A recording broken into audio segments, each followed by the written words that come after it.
নমস্কার বন্ধুরা। আশা করি আপনারা সবাই ভালো আছেন।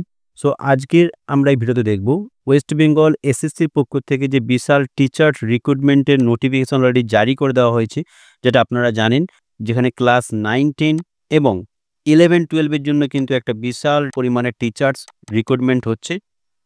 আজকের আমরা এই ভিডিওতে দেখব যে কিভাবে আপনারা বাড়িতে বসে নিজের মোবাইল থেকে বা কম্পিউটার থেকে ক্লাস 9, 10 এর জন্যে বা ক্লাস 11, 12 এর জন্য কিভাবে আপনারা বাড়িতে বসে আবেদন করবেন।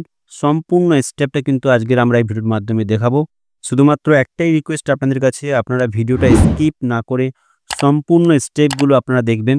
তাহলে কিন্তু আপনারা খুবই সহজেই বাড়িতেই বসে আপনারা সম্পূর্ণ ফর্ম ফিল আপটা কিন্তু করতে পারবেন। ঠিক আছে? চলুন ফ্রেন্ড, দেরি না করে দেখে নেওয়া যাক আপনারা কিভাবে আবেদন করবেন। এর জন্য আপনাদেরকে প্রথমে ওয়েস্ট বেঙ্গল স্কুল সার্ভিস কমিশনারের এই ওয়েবসাইটে ভিজিট করতে হবে। ঠিক আছে? এই ওয়েবসাইটে আসার জন্য সিম্পল আপনি গুগলে টাইপ করুন WBSSC। ঠিক আছে? প্রথম যে ওয়েবসাইটে দেখতে পাচ্ছেন, এই ওয়েবসাইটের লিঙ্কে ক্লিক করুন। আপনারা ডাইরেক্টলি এই ওয়েবসাইটে পৌঁছে যাবেন। তাছাড়াও আমি এই ভিডিও ডিসক্রিপশানে আপনাদের সুবিধার্থে এই ওয়েবসাইটের লিঙ্কটা আমি দিয়ে রাখবো। আপনারা ওয়েবসাইটের লিঙ্কে ক্লিক করে ডাইরেক্টলি এসএসসির এই যে ওয়েবসাইট, এই ওয়েবসাইটে ভিজিট করতে পারবেন। ঠিক আছে? এই ওয়েবসাইটে ভিজিট করার পর আপনাকে প্রথমে অ্যাপ্লাই নাও এই যে অপশানে দেখতে পাচ্ছেন, এই অপশানে আপনাকে ক্লিক করতে হবে। ক্লিক করার সঙ্গে সঙ্গে আপনার কাছে কিন্তু একটা ক্যান্ডিডেট লগইন চলে আসবে। ঠিক আছে? যেখানে আপনাকে প্রথমে বসিয়ে নিতে হবে আপনার ক্যান্ডিডেট আইডি, তারপর মোবাইল নাম্বারটা বসিয়ে নেবেন, তারপর পাসওয়ার্ডটা বসানোর পর লগইন যে অপশানটা আছে, লগইন অপশানে ক্লিক করলেই আপনি কিন্তু পোর্টালের মধ্যে চলে আসবেন। ঠিক আছে? কিন্তু আমি এই প্রসেসটা দেখাচ্ছি যারা ফ্রেশার, যারা এই পোর্টালে প্রথমবার ভিজিট করছেন, তারা কিভাবে রেজিস্ট্রেশনটা কমপ্লিট করবেন তাদের জন্য। ঠিক আছে? রেজিস্ট্রেশন হেয়ার, রেজিস্টার হেয়ার এই অপশানে আপনাকে প্রথমে ক্লিক করতে হবে। ক্লিক করার সঙ্গে সঙ্গে একটা পেজ এখানে ওপেন হয়ে যাবে, যেখানে আপনাকে রেজিস্ট্রেশনটা কমপ্লিট করতে হবে। ঠিক আছে? পেজটা কেটে দিলাম। কেটে দিয়ে এখানে দেখতে পাচ্ছেন এখানে one time registration for candidate. ঠিক আছে? একবারেই কিন্তু আপনি এখানে রেজিস্ট্রেশন কমপ্লিট করতে পারবেন। ঠিক আছে? এখানে প্রথম যে অপশানে দেখতে পাচ্ছেন বেসিক ইনফরমেশন, এই বেসিক ইনফরমেশনটা কি? I would like to apply for, আপনি কোন ক্লাস লেভেলের জন্য আবেদন করতে চাইছেন? ক্লাস 9, 10 এর জন্যে, না ক্লাস 11, 12 এর জন্যে? ঠিক আছে? আপনার যদি দুটো ক্লাসের জন্যই যদি আবেদন করতে চান, তাহলে দুটো বক্সেই চেক করবেন। আর যদি মনে হয় না আমি শুধু 9, 10 এর জন্যই আবেদন করতে চাইছি, তাহলে 9, 10 এর জন্যই শুধু আপনারা ক্লিক করবেন। ঠিক আছে? নেক্সট হচ্ছে এখানে নেম অফ দ্য ক্যান্ডিডেট, আপনার স্কুলে যে সার্টিফিকেটটা আছে সেই সার্টিফিকেট অনুযায়ী কিন্তু নামটা এখানে টাইপ করে নেবেন। যেমন কি এখানে আমি টাইপ করে নিচ্ছি। ঠিক আছে? Candidate name. ওকে। নেক্সট হচ্ছে এখানে ফাদার্স নেম বা মাদার্স নেম। ঠিক আছে? এখানে ফিল করে নেবেন। তারপরে নেক্সট হচ্ছে এখানে ফি পেমেন্ট গ্রুপ, এই যে সিলেক্ট ফি পেমেন্ট গ্রুপ, এই অপশানে আপনি যখনই ক্লিক করবেন, এখানে দেখতে পাচ্ছেন SC, ST অ্যান্ড PH, এখানে কিন্তু 200 টাকা দেওয়া আছে। অল আদার্সের জন্য কিন্তু এখানে 500 টাকা দেওয়া আছে। বুঝতে পারছেন? অর্থাৎ আপনি যদি জেনারেল হয়ে থাকেন তাহলে আপনার ফি লাগবে 500 টাকা। আপনি SC, ST বা ফিজিক্যাল হ্যান্ডিক্যাপ যদি হয়ে থাকেন, তাহলে আপনার অ্যাপ্লিকেশন ফি লাগবে 200 টাকা। ঠিক আছে? এখানে আপনি যেই ক্যাটাগরিতে বিলং করেন সেই ক্যাটাগরিটা আপনি এখান থেকে সিলেক্ট করে নেবেন। ঠিক আছে? আপনার গ্রুপটা সিলেক্ট করে নেবেন, সেই অনুযায়ী কিন্তু আপনাকে পেমেন্টটা করতে হবে। ঠিক আছে? নেক্সট হচ্ছে এখানে জেন্ডার এখানে আপনি সিলেক্ট করবেন। ঠিক আছে? মেল বা ফিমেল বা আদার্স। ঠিক আছে? তারপর হচ্ছে ইমেল আইডি আপনার যেটা আছে সেই ইমেল আইডিটা আপনি এখানে দিয়ে দেবেন। কিন্তু হ্যাঁ, এমন ইমেল আইডি দেবেন না যেটার পাসওয়ার্ড আপনি ভুলে গেছেন বা যেটা রিকভারি করা যাবে না। ঠিক আছে? যে ইমেল আইডি আপনার চালু আছে সেই ইমেল আইডিটাই দেবেন, কারণ আপনাকে পরবর্তী স্টেপে কিন্তু আপনাকে আপনার ইমেল আইডিটা ভ্যালিডেট করতে হবে। অর্থাৎ ইমেল আইডিতে কিন্তু ওটিপি যাবে, সেই ওটিপি দিয়েই কিন্তু আপনাকে ইমেল আইডিটা ভেরিফাই করতে হবে। তাই আপনি কারেন্ট বা আপনার চালু ইমেল আইডিটা কিন্তু দেবেন। ঠিক আছে? নেক্সট হচ্ছে এখানে মোবাইল নাম্বারটা এখানে আপনাকে বসিয়ে নিতে হবে। ঠিক আছে? এখানে দেখে নেবেন মোবাইল নাম্বার অ্যাভেলেবেল দেখাচ্ছে, ইমেল আইডিটাও কিন্তু অ্যাভেলেবেল দেখাচ্ছে। অর্থাৎ এই পোর্টালে কিন্তু আমি এই ইমেল আইডি বা এই নাম্বার দিয়ে কিন্তু আগে কোনো লগইন করিনি। ঠিক আছে? এখানে কিন্তু সবুজ অ্যালার্ট কিন্তু চলে এসেছে, দেখতে পাচ্ছেন ইমেল আইডি অ্যাভেলেবেল, মোবাইল নাম্বারও অ্যাভেলেবেল। ঠিক আছে? যদি এই নাম্বার কোনো কারণে আগে থেকে রেজিস্টার থাকতো, তাহলে কিন্তু দেখিয়ে দিত যে your number is already registered. ঠিক আছে? আমরা নেক্সট কী করবো, এখানে ডেট অফ বার্থটা এখান থেকে সিলেক্ট করে নেবো অ্যাজ পার আওয়ার সার্টিফিকেট, অর্থাৎ এডুকেশন সার্টিফিকেট। সো নেক্সট হচ্ছে এখানে রিলিজিয়ানটা সিলেক্ট করে নেব, হিন্দু, ইসলাম, খ্রিস্টান, যেটা আপনি বিলং করেন সেটা সিলেক্ট করে নেবেন। সো নেক্সট হচ্ছে এখানে কমিউনিকেশন ডিটেলস, অর্থাৎ আপনার ঠিকানাটা কিন্তু এখানে ফিল আপ করে নিতে হবে। অ্যাড্রেস লাইন 1-এ দেবেন আপনি কোন জায়গায় বা কোন স্ট্রিট বা কোন গ্রামে আপনারা বসবাস করেন সেই অ্যাড্রেসটা আপনি দিয়ে দেবেন। L2-তে অর্থাৎ লাইন 2-তে দিবেন আপনারা পোস্ট অফিস কি, থানা কি, ঠিক আছে? এই ডিটেলসগুলো আপনাকে ফিল আপ করে নিতে হবে। নেক্সট হচ্ছে ডিস্ট্রিক্ট, কোন ডিস্ট্রিক্টে আপনি বিলং করেন, ঠিক আছে? সেই ডিস্ট্রিক্টটা সিলেক্ট করে নেবেন। তারপর হচ্ছে স্টেট, কিন্তু অবভিয়াসলি ওয়েস্ট বেঙ্গল থাকবেই। এবং নেক্সট লাস্ট হচ্ছে এখানে পিনকোড, আপনি যে এরিয়াতে বিলং করেন বা যে এরিয়াতে আপনি থাকেন, আধার কার্ড, ভোটার কার্ড, সেই এরিয়ার আপনার পিনকোড দিয়ে দেবেন। তারপর হচ্ছে এখানে পাসওয়ার্ড, এটা কিন্তু খুবই একটা ইম্পর্টেন্ট পার্ট। পাসওয়ার্ড কীভাবে আপনারা তৈরি করবেন, দেখতে পাচ্ছেন আমি কিন্তু পাসওয়ার্ডটা তৈরি করেছি সুমিতা দিয়ে, ঠিক আছে? এসটা কিন্তু আমি বড় হাতের লিখেছি, তারপরে দেখতে পাচ্ছেন মাঝখানে একটা মাঝখানে দিয়েছি। আপনারা যদি পারেন ইকুয়াল দিতে পারেন বা ডলার চিহ্ন দিতে পারেন, ঠিক আছে? তারপরে দিয়ে আপনি আপনার জন্মের সাল দিতে পারেন বা আপনি একটা নিউমেরিক নাম্বার 1 2 3 দিতে পারেন, ঠিক আছে? তো তাহলে কি হবে, আপনার পাসওয়ার্ডটা স্ট্রং হবে, ঠিক আছে? এবং এখানে দেখতে পাচ্ছেন পাসওয়ার্ডটা স্ট্রং বলেই কিন্তু এখানে সবুজ একটা অ্যালার্ট কিন্তু চলে এসেছে, ঠিক আছে? এবার কি করব, আমি সবকিছু একবার ভেরিফাই করে নেব, অর্থাৎ আমি যা ফিল আপ করলাম সেগুলো সবকিছু সঠিক হয়েছে কিনা বা সঠিকভাবে ফিল আপ হয়েছে কিনা, ঠিক আছে? সবকিছু দেখে নেওয়ার পরেই কিন্তু আমি next please accept terms and condition, so আমি আই এগ্রিতে ক্লিক করলাম এবং register now, are you sure the data you have entered is correct, okay করব, ঠিক আছে? ওকে করার পর কিন্তু আমার রেজিস্ট্রেশন প্রসেসটা কমপ্লিট হয়ে যাবে, ঠিক আছে? দেখতে পাচ্ছেন এখানে welcome to dashboard, your candidate আইডিটা কিন্তু দিয়ে দেওয়া হয়েছে, ইওর ক্যান্ডিডেট আইডি দেখতে পাচ্ছেন এখানে, অর্থাৎ আমি যে রেজিস্ট্রেশনটা কমপ্লিট করলাম সেটা কিন্তু সম্পূর্ণভাবে কিন্তু কমপ্লিট হয়ে গেল। এই ক্যান্ডিডেট আইডিটা আপনাদেরকে আমি সাজেস্ট করব স্ক্রিনশট নিয়ে নিন মোবাইল থেকে যদি করছেন, আর যদি কম্পিউটার থেকে করে রাখেন তাহলে সেখান থেকেও স্ক্রিনশট নিয়ে নিন। এই আইডিটাই কিন্তু আপনাকে ইন ফিউচারে কাজে লাগবে আপনার অ্যাডমিট কার্ড ডাউনলোড করতে বা কোনো কিছু এডিট করতে, কিন্তু এই আইডি দিয়ে আপনাকে পুনরায় লগ ইন করতে হবে, ঠিক আছে? এবং যে মোবাইল নাম্বার এবং যে পাসওয়ার্ডটা তৈরি করলাম সেই সমস্ত ডিটেলসগুলো দিয়েই কিন্তু আপনাকে লগ ইন করতে হবে, ঠিক আছে?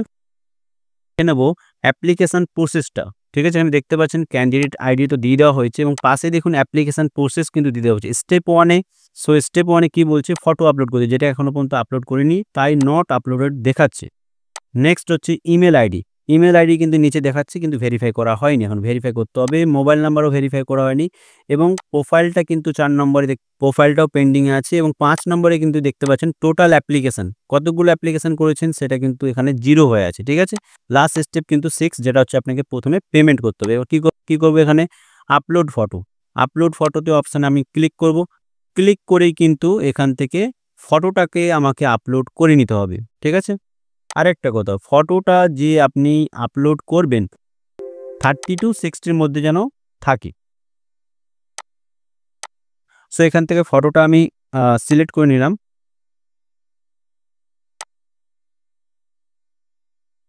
সো দ্বিতীয়বার আপনাকে সিলেক্ট করতে হতে পারে। তারপরে নেক্সট কী করবেন, এখানে আপলোড ইমেজ, আপলোড ইমেজ। এই আপলোড ইমেজে যখনই আপনি ক্লিক করবেন, যে ইমেজটা আপনি দিলেন সেটা কিন্তু সাকসেসফুলিভাবে পোর্টালে আপলোড হয়ে গেল। বুঝতে পেরেছেন? যে ইমেজটা আপনি চুজ করলেন সেটা কিন্তু আপলোড হয়ে গেল। এবার কি করব, আমি ব্যাক টু ড্যাশবোর্ড অপশানে ক্লিক করে আমি ড্যাশবোর্ডে আবার চলে আসব। চলে এসে দেখতে পাচ্ছেন এখানে ফটো কিন্তু আপলোডেড, ঠিক আছে? স্টেপ 1 কিন্তু আমার কমপ্লিটেড, ঠিক আছে? এবার যাব স্টেপ 2, অর্থাৎ আমার যে ইমেল আইডিটা আমি রেজিস্ট্রেশনের সময় দিয়েছিলাম সেই ইমেল আইডিটাকে আমাকে ভেরিফাই করতে হবে, ঠিক আছে? Step 1 complete. স্টেপ 2-তে আমাকে ইমেল আইডিটা ভেরিফাই করতে হবে। ভেরিফাই অপশানে আমি এবার কী করব, ক্লিক করব। ভেরিফাই অপশানে যখনই আমি ক্লিক করব, আমার ইমেলে কিন্তু 6 ডিজিট 6টা সংখ্যার কিন্তু একটা ওটিপি পাঠানো হবে। We have sent a 6 digit OTP, ঠিক আছে? আপনার ইমেল আইডি লেখা আছে এবং বলা হয়েছে যে এটা কিন্তু এক্সপায়ার হয়ে যাবে 5 মিনিটের মধ্যে, ঠিক আছে? সো আপনাকে 5 মিনিটের মধ্যে ইমেল আইডি থেকে ওটিপিটা নিয়ে এখানে ভেরিফাই করতে হবে। কোনো কারণে যদি আপনার কাছে না পৌঁছয় তাহলে রিসেন্ট যে অপশানটা দেখতে পাচ্ছেন নিচে, এই রিসেন্ট অপশানে ক্লিক করে আপনাকে কিন্তু পুনরায় ওটিপিটা নিতে হবে, ঠিক আছে? সো আমি এখানে ওটিপিটা বসিয়ে নিয়ে ভেরিফাই করলাম। এখানে দেখাচ্ছি ইনভ্যালিড ওটিপি হ্যাজ এক্সপায়ার্ড। আমার কাছে কিন্তু আরও একবার ওটিপি পাঠানো হয়েছে। সো আমি কি করবো, এবার নতুন ওটিপিটা এখানে বসিয়ে নেব, ঠিক আছে, রিসেন্ট অপশানে ক্লিক করে। সো নতুন ওটিপিটা বসিয়ে নেবার কি করব, ভেরিফাই অপশানে যখনই ক্লিক করব, এখানে দেখতে পাচ্ছেন ভেরিফাই অপশানে আমাকে এবার ক্লিক করতে হবে, ভেরিফিকেশান সাকসেসফুল, ঠিক আছে। আবার কি করবো, আবার ব্যাক টু হোম, ঠিক আছে, এই যে ব্লু কালারের ব্যাক টু হোম অপশান আমি এবার ক্লিক করে নেবো। ক্লিক করার সঙ্গে সঙ্গে কিন্তু দেখতে পাচ্ছেন এখানে হলুদ কালার যে অপশানটা স্টেপ 2 ইমেল আইডি ভেরিফাইড, ঠিক আছে। সো নেক্সট হচ্ছে স্টেপ 3, আমাকে যেখানে মোবাইল নাম্বারটাও কিন্তু ভেরিফাই করতে হবে। ভেরিফাই অপশানে আমি ক্লিক করব। ক্লিক করার সঙ্গে সঙ্গে মোবাইলেও সেম ইমেল আইডির মতন আমাকে মোবাইলেও 6 ডিজিট একটা কোড পাঠানো হবে। সেই কোডটা এখানে আমাকে বসিয়ে নিতে হবে, বসিয়ে ওটিপিটা আমাকে কিন্তু ভেরিফাই করতে হবে, ঠিক আছে। সো নেক্সট ওটিপিটা এখানে বসিয়ে নিলাম। বসিয়ে নেওয়ার পর ভেরিফাই ওটিপিতে ক্লিক করার সঙ্গে সঙ্গে দেখাচ্ছে এখানে mobile number verified successfully. Go to dashboard, আবার ড্যাশবোর্ডে ফিরে আসুন। ফিরে আসার পর আমার নেক্সট কাজ হচ্ছে প্রোফাইলটা কিন্তু আমাকে পেন্ডিং আছে, এবার প্রোফাইলটা কিন্তু আমাকে কমপ্লিট করতে হবে, ঠিক আছে। এই যে 4 নম্বর স্টেপের নিচে দেখতে পাচ্ছেন রেড কালারের কমপ্লিট বলে একটা অপশান আছে, profile not completed at, complete অপশানে আমি এবার কি করব, ক্লিক করব।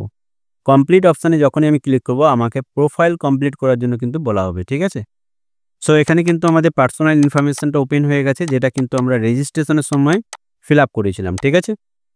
সেগুলো সব কিছু কারেক্ট আছে কিনা দেখে নেবেন। আরেকটা কথা, আপনারা যদি চান এখান থেকে ইমেল আইডি কিন্তু আবার যদি মনে করেন যে আমি ইমেল আইডিটা বদলাতে চাই, চেঞ্জ করতে পারবেন, ঠিক আছে, এবং ফোন নাম্বারটাও কিন্তু চেঞ্জ করতে পারবেন, ঠিক আছে।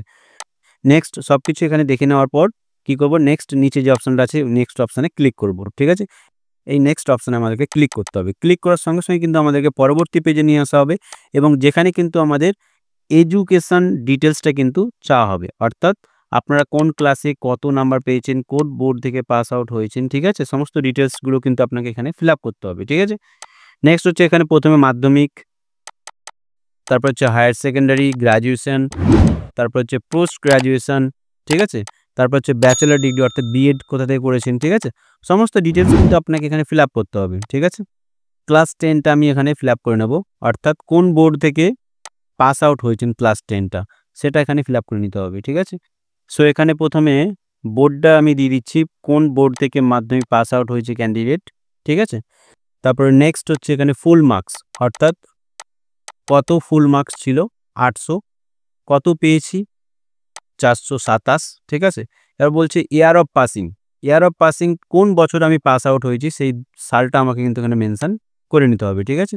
তারপর নেক্সট হচ্ছে এখানে হায়ার সেকেন্ডারি, একই রকমভাবে বোর্ডটা সিলেক্ট করে নেবো, এবং ফুল মার্কস কত ছিল, তারপর হচ্ছে এখানে কত মার্কস পেয়েছি, তারপর হচ্ছে কোন বছর পাস আউট হয়েছি, ঠিক আছে। আরেকটা কথা আপনারা দেখবেন, যখনই আমি ফুল মার্কস দিচ্ছি এবং তার সঙ্গে কত মার্কস পেয়েছি, তখনই কিন্তু অটোমেটিক কিন্তু পাশে পার্সেন্টেজটা চলে এসছে, ঠিক আছে। আপনাকে পার্সেন্টেজের ঘরে কিন্তু কিছু বসানোর দরকার হবে না, ঠিক আছে। কোন ইউনিভার্সিটি থেকে আপনি পাস আউট হয়েছেন, ঠিক আছে, ইউনিভার্সিটি অফ ক্যালকাটা, ঠিক আছে। নেক্সট হচ্ছে এখানে কত মার্কস পেয়েছেন, পার্সেন্টেজ চলে আসবে, কোন বছর পাস আউট হয়েছেন, ঠিক আছে। নেক্সট হচ্ছে এখানে ব্যাচেলর অফ ডিগ্রি। হ্যাঁ, আরেকটা কথা, কেউ যদি মনে করেন যে আমি পোস্ট গ্র্যাজুয়েশনে আমি ভালো রেজাল্ট করিনি, আমি দেবো না, সেই ডিটেলসটা আপনি নাও দিতে পারেন, ঠিক আছে। পোস্ট গ্র্যাজুয়েশনের অপশানটা যেমন কি আমি এখানে স্কিপ করছি, আমি দিচ্ছি না। সো আপনারা যদি চান আপনাদের ক্ষেত্রেও আপনারা স্কিপ করতে পারেন, যদি আপনারা মনে করেন যে হ্যাঁ বেটার রেজাল্ট হয়েছে, সেটা আমি মেনশন করব এখানে, আপনি দিতে পারেন, ঠিক আছে। সো নেক্সট হচ্ছে এখানে বিএড, অর্থাৎ ব্যাচেলর অফ এডুকেশন, কোন ইউনিভার্সিটি থেকে আপনি পাস আউট হয়েছেন, ইউনিভার্সিটি দিয়ে দেবেন। তারপর নেক্সট কত মার্কসের পরীক্ষা হয়েছিল, কত পেয়েছেন, তারপর পার্সেন্টেজ তো চলে আসবে অটোমেটিক, এবং কোন বছর পাস আউট হয়েছেন সেটাও এখানে দিয়ে দিতে হবে, ঠিক আছে। এবার সমস্ত কিছু দেখে নেবেন যে মাধ্যমিক, উচ্চ মাধ্যমিক, গ্র্যাজুয়েশন সমস্ত কিছু দেখে নেবেন যে মার্কসটা আপনি সঠিকভাবে দিচ্ছেন কিনা, এবং সেই পরিপ্রেক্ষিতে কিন্তু পার্সেন্টেজটা কিন্তু অটোমেটিক নিয়ে নিচ্ছে, ঠিক আছে। সব কিছু সঠিক আছে কিনা একবার দেখে নেবেন। তারপরে যে নেক্সট কি করবেন, নিচে চলে আসুন, নেক্সট অপশানে আপনি ক্লিক করুন। ক্লিক করার সঙ্গে সঙ্গে এখানে দেখুন প্রিভিউ ইওর প্রোফাইল, আপনাকে কিন্তু আবার একবার কিন্তু দেখতে দেওয়া হচ্ছে যে আপনার কোনো কিছু ভুল টুল হয়ে গেছে কিনা দেখে নিন। বারবার কিন্তু আপনাকে কিন্তু সতর্ক করা হচ্ছে যে আপনি কোনো কিছু মিস্টেক করেছেন কিনা দেখে নিন, সব কিছু সঠিক আছে কিনা দেখে নিন। দেখে নেওয়ার পরেই কিন্তু আপনি পরবর্তী স্টেপে চলে আসুন, ঠিক আছে। সো এখানে কিন্তু প্রোফাইলে সমস্ত কিছু রেডি, কত মার্কস পেয়েছেন, কোন ইউনিভার্সিটিতে পাস আউট হয়েছেন, সমস্ত কিছু এখানে ডিটেলস কমপ্লিট। তবে নেক্সট হচ্ছে সমস্ত কিছু ইনফরমেশন যদি সঠিক মনে হয় তারপরে কি করবেন, নিচে দেখুন একটা অপশান আছে I certify that all the information provided is accurate. করার পরে এখানে কি করবেন, সাবমিট প্রোফাইল ফর্ম এই অপশানে ক্লিক করবেন। ঠিক আছে, সঙ্গে সঙ্গে are you sure that the data you have entered is correct, okay করলাম। ওকে করার সঙ্গে সঙ্গে কিন্তু একটা মেসেজ এখানে কিন্তু চলে এসছে, দেখুন thank you your profile has been submitted successfully. So এবার আমি কি করব, ব্যাক টু হোম এই যে অপশানটা আছে এই অপশানটায় আমি ক্লিক করে আবার ড্যাশবোর্ডে চলে আসবো। ঠিক আছে, এবং এখানে দেখুন একটা জিনিস লক্ষ্য করুন, স্টেপ ফোরে কিন্তু প্রোফাইল স্ট্যাটাস কিন্তু ভেরিফাইড, কিন্তু আমার প্রোফাইলটা কিন্তু এখনো পর্যন্ত অ্যাপ্রুভড হয়নি। ভেরিফাইড তো করা হয়েছে কিন্তু অ্যাপ্রুভড হয়নি। আমাকে কি করতে হবে, ফাইনালাইজ করতে হবে, অর্থাৎ আরও একবার কনফার্মেশন কিন্তু আমাকে দিতে হবে যে ইনফরমেশনটা আমি প্রোভাইড করলাম সেটা সঠিক। তা আমি কি করব, ফাইনালাইজ এই যে অপশানটা দেখতে পাচ্ছেন এই ফাইনালাইজ অপশানে আমি কি করব, এবার ক্লিক করব। ওকে, সো ফাইনালাইজ অপশানে আমি যখনই ক্লিক করব আমাকে কিন্তু পরবর্তী স্টেপে কিন্তু নিয়ে আসা হবে। ঠিক আছে, এখানে বলা হচ্ছে congratulation your profile is complete, please see the entries carefully and finalise it. Without finalise your profile you can't apply for subject wise post. অর্থাৎ আপনি ফাইনালাইজ যে সাবমিশন যে অপশানটা দেখতে পাচ্ছেন এটা যতক্ষণ না আপনি ক্লিক করছেন ততক্ষণ কিন্তু আপনি পরবর্তী স্টেপে গিয়ে আপনি কি পোস্টের জন্য অ্যাপ্লাই করতে চাইছেন, ঠিক আছে, কোন সাবজেক্টের উপরে আপনি অ্যাপ্লাই করতে চাইছেন সেটা কিন্তু আপনি অ্যাপ্লাই করতে পারবেন না। অর্থাৎ আপনার যেই পার্সোনাল ইনফরমেশনগুলো দিলেন, যেগুলো আপনি একাডেমিক যে কোয়ালিফিকেশান ডিটেলসগুলো আপনি এখানে ফিল আপ করলেন সেগুলো সব কিছু সঠিক হয়েছে কিনা সেগুলো আপনি প্রথমে একবার দেখে নিন। দেখে নেওয়ার পরেই কিন্তু আপনি যে রেড যে অপশানটা আছে ফাইনালাইজ সাবমিশন এই অপশানে ক্লিক করুন। ঠিক আছে, এখানে দেখে নিন, এখানে বলছে are you sure you want to finalise this submission, this action can't be undone, not edit will be available after finalise your profile. অর্থাৎ আপনার প্রোফাইলটা ফাইনালাইজ করার পর কিন্তু আপনি কোনো কিছু আর এডিট করতে পারবেন না। ঠিক আছে, সো এবার আমি কি করবো, এখানে কনফার্ম ফাইনালাইজ এই অপশানে আমি কি করবো, এবার ক্লিক করব। ঠিক আছে, এখানে ক্লিক করার সঙ্গে সঙ্গে কিন্তু আমার অ্যাপ্লিকেশানটা সম্পূর্ণভাবে কিন্তু ফাইনালাইজ করা হলো। ঠিক আছে, সো এবার কিন্তু এখানে দেখতে পাচ্ছেন অ্যাপ্লিকেশান ডিটেলস, অ্যাপ্লিকেন্ট নেম কিন্তু চলে এসছে, জেন্ডার চলে এসছে। ঠিক আছে, সমস্ত ডিটেলস আপনি দেখতে পাচ্ছেন। এখানেই কিন্তু মেন বিষয়। ঠিক আছে, ক্লাস লেভেল, অর্থাৎ এখানে কিন্তু দুটো অপশান থাকতে পারে আপনার ক্ষেত্রে, যেখানে আপনারা দেখতে পাচ্ছেন যে আমার ক্ষেত্রে কিন্তু একটাই অপশান দেখাচ্ছে 9-10। আপনি যদি দুটো ক্লাস লেভেলের উপরে আবেদন করে থাকেন তাহলে আপনার কিন্তু দুটো অপশান আসবে 11, 12 এবং 9-10। ঠিক আছে, তো আপনাকে কি করতে হবে, একটা একটা করে ক্লাস লেভেলের উপরে কিন্তু আপনাকে ফর্মটা ফিল আপ করতে হবে। ঠিক আছে, যেহেতু আমি এখানে শুধু 9-10 উপর ফিল আপটা করছি তাই আপনাদেরকে এটা দেখাচ্ছি। ঠিক আছে, সো 9-10 অপশানটা আমি এখান থেকে সিলেক্ট করে নেব। সিলেক্ট করে নেওয়ার পর এবার কি করব, আমি এখানে নিচে একটা অপশান দেখতে পাচ্ছেন যেটা অনারেবল সুপ্রিম কোর্ট যেটা কিন্তু নির্দেশ দিয়েছে যে যারা এজ রিল্যাক্সেশন চাইছেন, ঠিক আছে, যারা চাকরি হারিয়েছেন, ঠিক আছে, তাদের তো অনেক বয়স হয়ে গেছে, তো তাদের যদি এজ রিল্যাক্সেশনের প্রয়োজন হয় তারা কি করবে, এই প্রথম অপশানটাতে ক্লিক করবে। ঠিক আছে, যখনই ক্লিক করবেন এখানে ওল্ড রোল নাম্বার কিন্তু চাওয়া হবে, যেটা আপনার 2016 সালের SLST-তে যেটা ছিল সেই পুরাতন রোল নাম্বারটা আপনার কিন্তু এখানে চাওয়া হবে। ঠিক আছে, এবার নেক্সট হচ্ছে আমরা দেখে নেব, are you working as a assistant teacher in any aided or sponsored school under West Bengal government. আপনি কি কোনো জায়গায় কাজ করছিলেন বা কর্মরত আছেন কোনো গভর্নমেন্ট স্কুলে, তাহলে আপনি কিন্তু এখানে বেনিফিটটা পেতে পারেন। কি ডিটেলস আপনাকে এখানে প্রোভাইড করতে হবে ডিটেলসগুলো আপনাকে বলে দিচ্ছি। এক্সিস্টিং রোল নাম্বার আপনি দিতেও পারেন, নাও দিতে পারেন, কারণ এখানে রেড অ্যালার্ট নেই। নেক্সট হচ্ছে টিচার কোডটা কিন্তু আপনাকে দিতে হবে, ইউনিক স্কুল কোড কিন্তু দিতে হবে, এবং কোন স্কুলে আপনি পড়াতেন সেই স্কুলের নামও কিন্তু দিতে হবে, এবং সবচেয়ে ইম্পর্টেন্ট কিন্তু এখানে ডেট অফ ফার্স্ট জয়নিং, আপনি কোন তারিখে সেখানে শিক্ষক হিসাবে আপনি নিযুক্ত হয়েছিলেন, ঠিক আছে, সে ডেটটাও আপনাকে দিতে হবে। নেক্সট হচ্ছে আপনি এক্সপিরিয়েন্স কাউন্ট, কত বছর ওখানে পড়াশোনা করিয়েছেন, কত বছর ওখানে চাকরিটা করেছেন, ঠিক আছে, সমস্ত ডিটেলস কিন্তু আপনি এখানে দিতে পারেন। এবার এখানে আমি এই দুটো অপশান আনচেক রাখছি, কারণ এটা ফ্রেশার এবং যে ক্যান্ডিডেটের জন্য আমি এখানে আবেদন করছি সে 2016 সালের ক্যান্ডিডেট নয়, ইভেন ওয়েস্ট বেঙ্গল গভর্নমেন্টের আন্ডারে কোনো স্কুলে এখনো পর্যন্ত অ্যাসিস্ট্যান্ট টিচার হিসেবে কিন্তু কাজ করেনি। তাই এই যে দুটো অপশান দেখতে পাচ্ছেন, এই দুটো অপশানকে আমি আনচেক রাখছি। কিন্তু আপনাদের ক্ষেত্রে ভিন্ন হতে পারে। যদি আপনারা অ্যাসিস্ট্যান্ট টিচার হিসেবে কাজ করে থাকেন, তাহলে এই লাস্ট যে অপশানটা আছে, এই অপশানে ক্লিক করবেন, ঠিক আছে? ক্লিক করে যে অপশানগুলো ডিটেইলসগুলো বললাম, সেই ডিটেইলসগুলো ফিল আপ করবেন। যেহেতু আমি একজন ফ্রেশার ক্যান্ডিডেট হয়ে আমি এখানে আবেদন করছি, তাই আমি কি করব, পরের অপশানে চলে আসবো, ঠিক আছে? সাবজেক্ট অ্যাপ্লাইং ফর, সাবজেক্ট কোন সাবজেক্টের জন্য আপনি এখানে আবেদন করতে চাইছেন। অর্থাৎ আপনি বাংলা নিয়ে এখানে আবেদন করতে চাইছেন, না আপনি ইতিহাস নিয়ে আবেদন করতে চাইছেন, না জিওগ্রাফি নিয়ে, না ইংলিশ নিয়ে, ঠিক আছে? সো আমি এখানে বাংলাটা সিলেক্ট করে নিলাম। তারপর হচ্ছে নেক্সট। সো নেক্সট হচ্ছে মিডিয়াম অফ ইনস্ট্রাকশন, অর্থাৎ আপনি কোন মিডিয়ামে পড়াশোনা করেছেন, ঠিক আছে? আপনি ইংলিশ মিডিয়ামে পড়াশোনা করেছেন, আপনি বেঙ্গলি মিডিয়ামে পড়াশোনা করেছেন, সেটা এখানে সিলেক্ট করে নেবেন। তারপর হচ্ছে কি বলছে, অ্যাবভ সাবজেক্ট, যে সাবজেক্টটা আপনি বাংলা সিলেক্ট করলাম যেরকম, সেই বাংলাটা আপনি কোন ক্লাসে ছিল আপনার? গ্র্যাজুয়েশনে ছিল, এইচএসে ছিল, মাধ্যমিকে ছিল, ঠিক আছে? পোস্ট গ্র্যাজুয়েশনে যদি থেকে থাকে তাহলে তাই করবেন, ঠিক আছে? সো আপনার ক্ষেত্রে যেটা হবে সেটা আপনি এখান থেকে চুজ করবেন, ঠিক আছে? সো নেক্সট হচ্ছে এখানে প্রেফার্ড ভেন্যু ডিস্ট্রিক্ট, কোন ডিস্ট্রিক্টের হয়ে আপনি প্রেফার করছেন, আপনার পছন্দ সেই ডিস্ট্রিক্টটা আপনি এখানে চুজ করবেন। চুজ করার পর সেই ডিস্ট্রিক্টের কোন এরিয়াতে আপনি আপনার সেন্টারটা নিতে চাইছেন, ঠিক আছে? সেই এরিয়াটা আপনার এখান থেকে চুজ করে নিতে হবে। যেরকম আমি উত্তর চব্বিশ পরগনা সিলেক্ট করে নিয়েছি। সিলেক্ট করে নেওয়ার পর এখানে উত্তর চব্বিশ পরগনা কোথায়, ঠিক আছে? হাড়োয়া, হাবড়া, বসিরহাট, হ্যাঁ? বারাসাত, আপনার পছন্দ অনুযায়ী আপনি এখান থেকে সিলেক্ট করে নেবেন। আপনার ডিস্ট্রিক্টে বিভিন্ন এরিয়ার ভেন্যু নাম আসতে পারে। সেই অনুযায়ী আপনি আপনার পছন্দ মতন চুজ করবেন। তারপরে কি করবেন, সবকিছু একবার ভেরিফাই করে দেখে নেবেন যে যা আপনি সিলেক্ট করলেন সঠিকভাবে ফিল হয়েছে কিনা, ঠিক আছে? সবকিছু কমপ্লিট হয়ে যাওয়ার পর নিচে চলে আসুন, নিচের দিকে, হুম? Submit application. সাবমিট অ্যাপ্লিকেশনে যখনই আপনি সিলেক্ট করবেন, এখানে বলছে আপনি যে ডেটাটা সিলেক্ট করলেন সবকিছু কারেক্ট, যদি হয় ওকে করুন, ঠিক আছে? সো এখানে ফাইনালি ওকে করে দিলাম, ঠিক আছে? এখানে বলছি your application form has been submitted successfully, thank you, ঠিক আছে?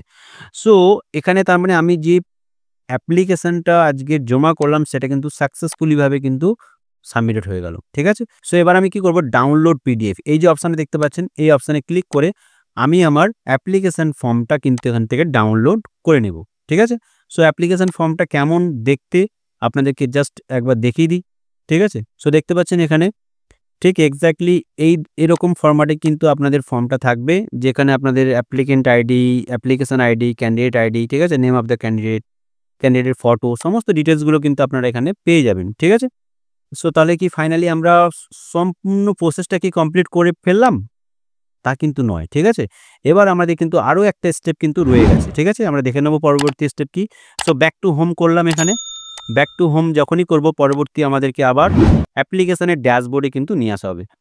সো ব্যাক টু হোমে আমি ক্লিক করে আবার কি করব, ড্যাশবোর্ডে চলে আসব। হ্যাঁ, এখানে দেখুন স্টেপ 4 এ প্রোফাইল স্ট্যাটাস কিন্তু এবার কিন্তু আমার এখানে অ্যাপ্রুভ কিন্তু দেখাচ্ছে। আরেকটা কথা, এখানে স্টেপ 5 এ অ্যাপ্লিকেশন 1 এখানে কিন্তু দেখাচ্ছে। অর্থাৎ আমি 9-10 এর জন্য কিন্তু এখানে আবেদন করেছি। আর হ্যাঁ, কেউ যদি 11-12 এর জন্য আবেদন করতে চায়, তাহলে অ্যাপ্লাই নাও, এই যে অপশানটা দেখতে পাচ্ছেন, এই অপশানে আবার আপনি ক্লিক করুন। ক্লিক করে আমি যেমনভাবে 9-10 সিলেক্ট করে অপশন বিভিন্ন আ সাবজেক্টগুলো চুজ করলাম, ঠিক আছে? তেমনই আপনি 11-12 টা সিলেক্ট করে আপনি কি করবেন, বিভিন্ন সাবজেক্টগুলো আপনি সিলেক্ট করে নেবেন। একই রকমভাবে কোনো ডিফারেন্ট কিছুই নেই, ঠিক আছে? এরপর আমাদের তাহলে কি 6 স্টেপ, 6 নম্বর স্টেপটা কিন্তু শুধুমাত্র খালি থেকে গেল, যেটা হচ্ছে পেমেন্ট করা। সো নেক্সট হচ্ছে আমাদের ফাইনাল স্টেপ, যেটা হচ্ছে পেমেন্ট। অর্থাৎ আমরা যে এই অ্যাপ্লিকেশনটা কমপ্লিট করলাম, এরপর কিন্তু আমাদেরকে পেমেন্টটা দিতে হবে, অ্যাপ্লিকেশনের ফিটা কিন্তু আমাদেরকে জমা করতে হবে। এরপর কি করব, পেজটাকে স্ক্রল ডাউন করে নিচে চলে এলাম। নিচে চলে আসার পর এখানে দেখতে পাচ্ছেন সমস্ত কিছু ডিটেইলস কিন্তু চলে এসেছে। তার পাশেই কিন্তু লেখা আছে পে নাও, পে নাও। এই যে অপশনটা দেখতে পাচ্ছেন, এই অপশনে আপনাকে প্রথমে ক্লিক করতে হবে। পে নাও এ আপনি যখনই ক্লিক করবেন, ক্লিক করার সঙ্গে এখানে সিকিউর পেমেন্ট কিন্তু চলে এসছে, ঠিক আছে? এখানে ক্যান্ডিডেট নাম, ক্যান্ডিডেট আইডি এবং ফিটা কিন্তু দেখতে পাবেন, ঠিক আছে? এবং পে রুপিস 200, এখানে আমি ক্লিক করব। ক্লিক করার সঙ্গে আমাদের আমাদেরকে পেমেন্ট গেটওয়েতে নিয়ে আসা হবে। অর্থাৎ আপনি ইউপিআইয়ের মাধ্যমে পেমেন্ট করতে পারেন, ক্রেডিট কার্ডের মাধ্যমে পেমেন্ট করতে পারেন, নেট ব্যাংকিংয়ের মাধ্যমে পেমেন্ট করতে পারেন। ঠিক আছে? সো আমি এখান থেকে ইউপিআইয়ের মাধ্যমে পেমেন্টটা করতে চাইছি। কিউআর কোড স্ক্যান করব। নির্ঝামেলা ফোনপে, গুগল পে, পেটিএম যেটা আছে সেটা দিয়ে কিন্তু আমি এখান থেকে পেমেন্ট করে দিতে পারবো। ঠিক আছে? খুবই সহজেই। সো আমি এখান থেকে পেমেন্টটা করে নিচ্ছি ফোন থেকে। ওকে, সো পেমেন্টটা ডান। পেমেন্টটা করা হয়ে গেল। সো এখানে কি আসছে? Your payment request is being processed. ঠিক আছে? সো একটু ওয়েট করে নেব পেমেন্টটা কমপ্লিট হওয়ার জন্যে। So now application fee payment receipt, অর্থাৎ আমি যে পেমেন্টটা করলাম কিন্তু সেটা কিন্তু সাকসেসফুলিভাবে কিন্তু রিসিপ্ট করে নিয়েছে বোর্ডের তরফ থেকে। ঠিক আছে? একটু পেজটাকে কিন্তু আপনারা যদি চান স্ক্রল ডাউন করে নিচে চলে আসুন। নিচে চলে আসে কিন্তু এখানে প্রিন্ট রিসিপ্ট এই অপশানে ক্লিক করে কিন্তু আপনি যে ফিটা পেমেন্ট করলেন তার কিন্তু ফি রিসিপ্ট, অর্থাৎ আপনার পেমেন্ট রিসিপ্টটা কিন্তু আপনি এখানে সেভ করে রাখতে পারেন বা প্রিন্ট করে রাখতে পারেন। ঠিক আছে? সো এখানে আমি রিসিপ্টটা সেভ করে নিলাম। সেভ করে নেওয়ার পর এবার কি করব? ড্যাশবোর্ড, গো টু আবার ড্যাশবোর্ড, ড্যাশবোর্ডে আবার যাব। ঠিক আছে? ড্যাশবোর্ডে ক্লিক করলাম। ওকে, সো ড্যাশবোর্ডে যখনই আপনি ক্লিক করবেন আপনাকে কিন্তু ক্যান্ডিডেট লগইনে আবার পাঠিয়ে দেওয়া হবে, যেখানে আপনাকে যেমন কি আপনাকে সেই ক্যান্ডিডেট আইডি যেটা বলেছিলাম রেজিস্ট্রেশনের সময় পর যেটা আপনি পেয়েছেন। ঠিক আছে? যে অ্যাপ্লিকেশন ফর্মটা ডাউনলোড করলাম সেখান থেকে আমি দেখে নিচ্ছি অ্যাপ্লিকেশন ক্যান্ডিডেট আইডিটা কপি করে এখানে বসিয়ে দিলাম। এবার ফোন নাম্বারটা এখানে বসিয়ে দেবো যেটা আমি রেজিস্ট্রেশনের সময় দিয়েছিলাম। ঠিক আছে? তারপর হচ্ছে এখানে পাসওয়ার্ডটা নিচে বসিয়ে নেব। পাসওয়ার্ড নিচে ইনপুট করার পর তারপরে এখানে পাসওয়ার্ডটা এখানে ইনপুট করার পর লগইন, যে ব্লু কালারের লগইন অপশানটা দেখতে পাচ্ছেন, লগইন অপশানে ক্লিক করব। লগইন অপশানে ক্লিক করার পর কিন্তু আপনাকে আবার ড্যাশবোর্ডে নিয়ে আসা হবে এবং নিয়ে আসার পর দেখুন পেজটাকে একটু স্ক্রল ডাউন করে নিচে চলে আসুন। এখানে দেখুন অ্যাপ্লিকেশন স্ট্যাটাসে কি দেখাচ্ছে? কমপ্লিটেড, অর্থাৎ এবং পেমেন্ট দেখুন পেড বলে লেখা আছে। ঠিক আছে? অর্থাৎ আমি কিন্তু ছটা স্টেপ কিন্তু সাকসেসফুলিভাবে কিন্তু কমপ্লিট করে ফেললাম। সো আপনারাও যদি same step by step follow করেন আপনারা কিন্তু খুবই সাকসেসফুলিভাবে কিন্তু বাড়িতে বসে নিজের অ্যাপ্লিকেশানটা কিন্তু সাবমিট করতে পারবেন। ঠিক আছে? তাই আপনাদের কিন্তু আমি রিকোয়েস্ট করেছিলাম প্রথমে প্রতিটা স্টেপ কিন্তু আপনারা খুবই কেয়ারফুলিভাবে দেখবেন এবং প্রতিটা ডিটেলস কিন্তু আপনারা যখন ফিল আপ করবেন বারবার কিন্তু দেখে নেবেন যে ডিটেলসগুলো আপনি দিচ্ছেন সেটা যেন সঠিক। ঠিক আছে? কারণ কোনো এডিটের কিন্তু অপশান পাবেন না পরে। বুঝতে পেরেছেন? সো আশা করি ফ্রেন্ড আপনাদেরকে সমস্ত স্টেপটা দেখাতে পেরেছি। যদি কোনো ডাউট থেকে থাকে, কোনো কোশ্চেন থেকে থাকে অবশ্যই আপনারা আমাদেরকে কমেন্ট সেকশনে জানাবেন। আমি চেষ্টা করব অ্যাজ সুন অ্যাজ পসিবল আপনাদের কমেন্টে রিপ্লাই করার। সো ফ্রেন্ড ভিডিওটা যদি ভালো লেগে থাকে অবশ্যই আপনাদেরকে প্লিজ একটু সাপোর্ট করুন, চ্যানেলটিকে সাবস্ক্রাইব করে নেবেন পরবর্তী ভিডিওর লেটেস্ট আপডেটগুলো সর্বপ্রথম পাওয়ার জন্য। So finally thank you so much friend, thank you for watching this video. See you on next video.